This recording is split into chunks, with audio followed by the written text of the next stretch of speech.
Okay, so I'm going to show you this trick of how you can always know where you are on the fretboard. So when you're soloing, you can just jump around between these two positions. So I call this the primary blues box.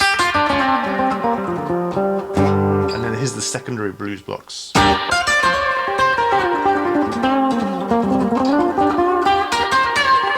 You can bounce back and forth between those two. The best way to do that is kind of orientate yourself around the basic chords. So say if you're playing a G blues, you'll be playing a G7 right here.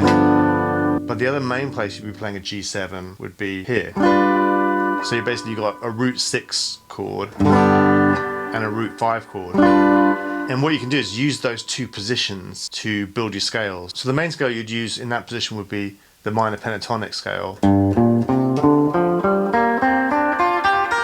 Or the blues box, which is just an extension of that by adding in the chromatic flat 5. So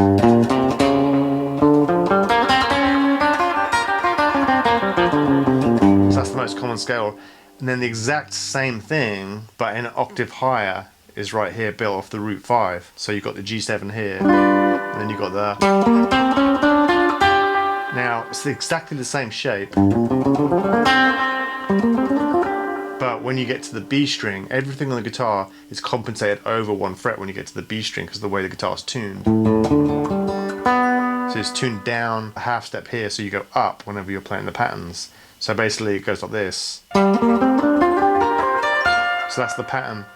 And a good way of memorizing these is, even though when you're playing a blues or a rock song, oftentimes it's over a G major chord or a G7 chord, these scales are actually based around minor chords. And the sound of rock and roll and blues really comes from the sound of mixing major and minor tonalities. So you got this G minor shape here, and if you just fill in the gaps, if you play, you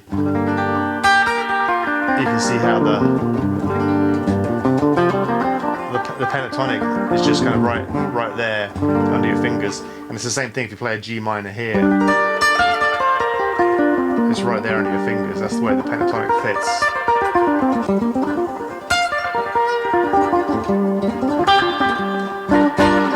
And you can just fill in the gaps there to get the blues. It's right there. So when you're soloing, you can just jump around between these two positions.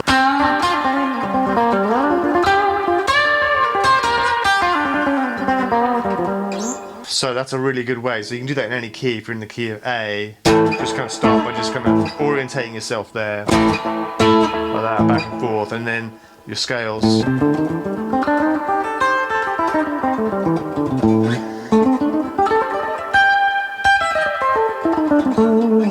Then start bouncing back and forth.